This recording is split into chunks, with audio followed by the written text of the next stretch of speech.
You ever wake up to the sound of your own blood pressure spiking? Because I promise you, nothing gets your heart pumping at 6 a.m. like being screamed at on your own dock by a woman who thinks HOA stands for her own authority. That's exactly where I found myself, freezing cold, waist deep in lake water, about to launch my old fishing boat, when Margaret Thornfield came barreling down the dock, waving her finger in my face like she was casting a spell. "Arrest him!" she screeches, perfume so strong it makes the fish scatter. And then, I'm not kidding, some poor deputy is fumbling for handcuffs as if I'm robbing a bank instead of launching a 12-foot boat. You can't make this up. My aluminum boat is bobbing next to us like it's just as shocked as I am, and up on their decks, there's half the neighborhood filming the circus on their phones, coffee mugs in hand, pajamas and all.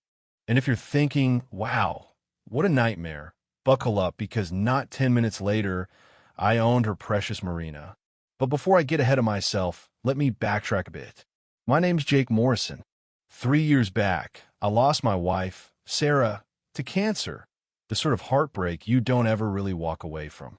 15 years ago, we bought this place. 12 acres of heaven with its own private lake, full water rights, just peace. The kind of peace you try to hold on to when the world falls apart. Sarah and I used to sit out here every morning, coffee in hand, watching the mist roll off the lake. The loons would call, the sun would warm the planks beneath our feet, and she'd rest her head on my shoulder, the scent of pine needles and her lavender shampoo mixing in the dawn air. That dock kept me sane in those last months, and after she passed, I clung to it. Every morning at 5, me and my dog, Rex, would push off in that little boat just to remember there was still good in the world.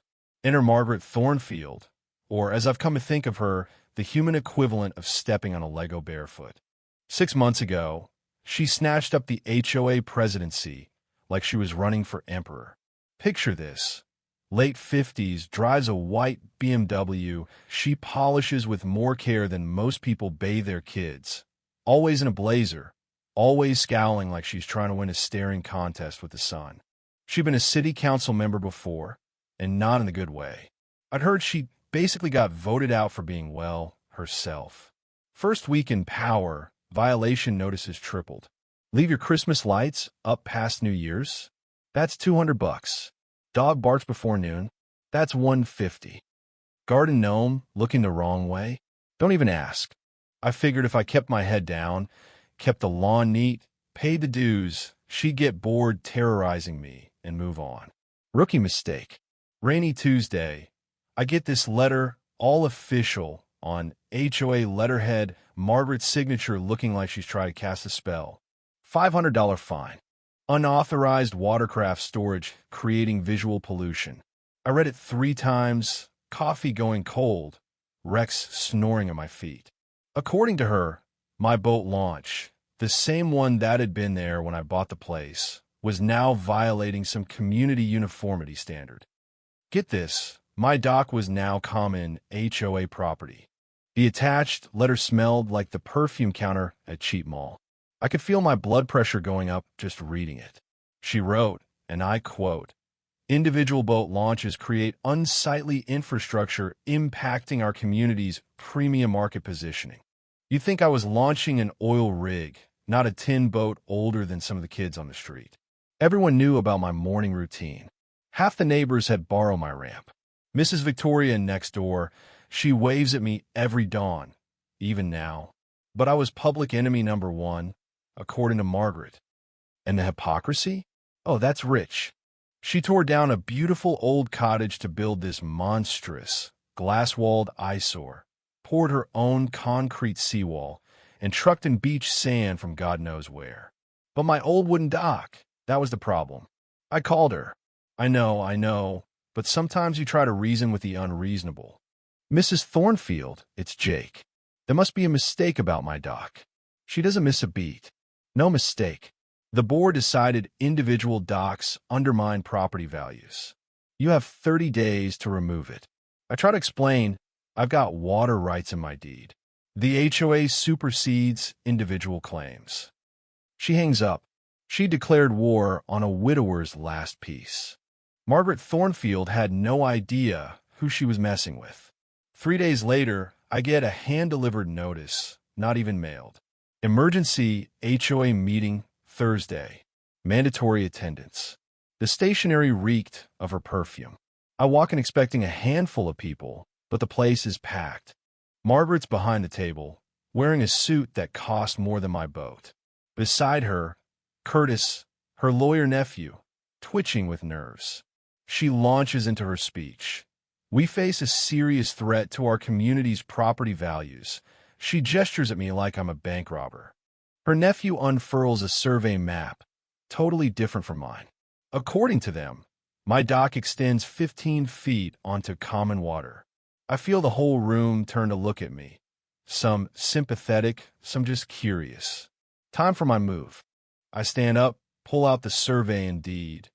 The originals, Sarah insisted we keep in a fireproof safe. Her wisdom saves me again. With all due respect, I say, laying them on the table, my survey shows water rights 200 feet out. My dock's only 30 feet. The deed? All water, mineral, and access rights in perpetuity. Curtis goes pale, whispers something to Margaret. She snaps, surveys can be outdated. But her voice wavers. The old neighbor, Mrs. Victoria, stands up. Jake's used that dock since before this HOA even existed. We borrowed it ourselves. Others nod. Tom from across the lake calls out. He let us use it last summer when the county ramp was closed. Margaret's face turns red as a beet. Personal favors don't set legal precedent, she squeaks, shifting to insurance scare tactics, liability exposure, and all that. I keep it simple. No one's been hurt in 15 years. No complaints until now. She isn't having it. 30 days or legal action, plus fees. Everyone files out in silence.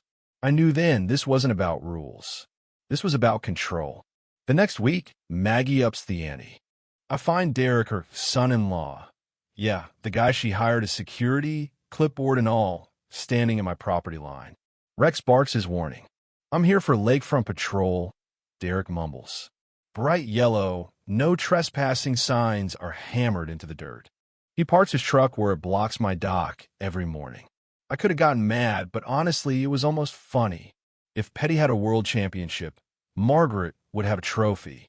But while Derek played pretend cop, I hit the county records office. That place smelled like dust and old ink, but digging there, I struck gold. Dolores, the county clerk, hands me a manila folder. Turns out, Maggie's election? Not even legal. No proper notice. Half the community didn't get ballots. Not a single return receipt. Most of her official documents weren't even notarized right. That wasn't all. Tommy from Marina stops by, all nervous.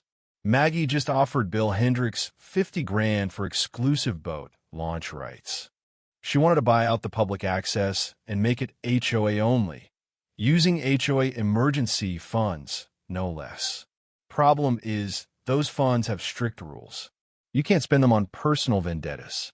Even better, the Marina lease itself expired for 2 years. The county could seize it for back taxes and auction it off. I did the math, $12,000 in back taxes.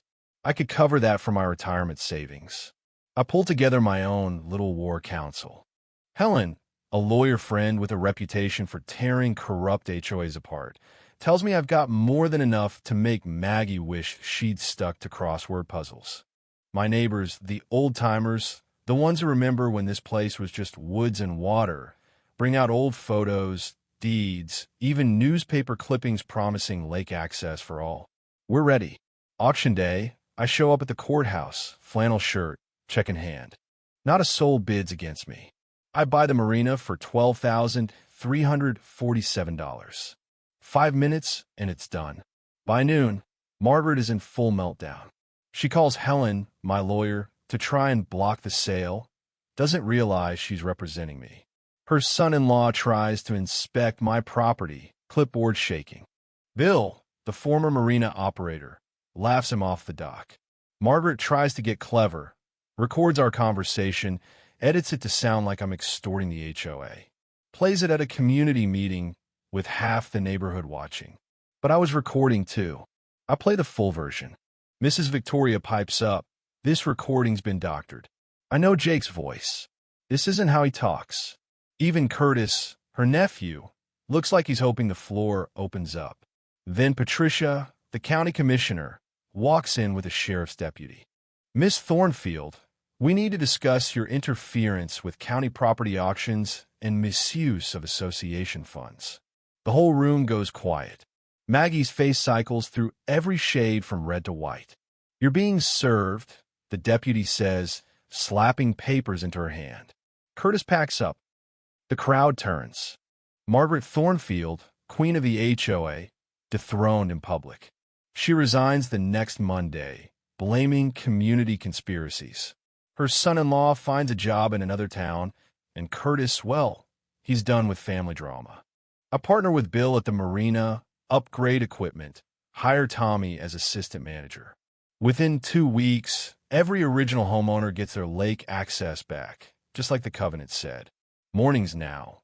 I hear laughter, fishing lines whizzing through the air, boat engines purring. The whole place breathes again. Property values even went up, if you care about that stuff. But the best part, the part that still chokes me up, is the Saturday fishing program we started in Sarah's memory. 25 kids show up at dawn, learning to fish, learning to respect the water, hearing stories from Mrs. Victoria about what this place used to be. Rex, my dog, is their unofficial mascot, always patient, always ready for another kid to pet him. The community came back together. People talk again, help each other out. No more hiding behind curtains. No more fear. The new HOA board, actually elected this time, cuts fines, opens up the books. The Marina earns praise from the county. But honestly, none of that matters as much as hearing a kid shriek with joy when they catch their first bluegill. So here's the thing. I learned, maybe the hard way, that you can't just roll over when someone with a little power decides they know what's best. Sometimes you have to fight back. Not with shouting, not with drama, just with the truth. With paperwork. With neighbors who remember what's right. And if you're lucky, you get to see karma show up right on time. Now it's your turn. What's your worst HOA nightmare? When did someone in power push you too far? Drop your story below. I'd love to hear how you handled it. And hey, maybe together we'll remind these small-time tyrants. The lake and life is big enough for all of us.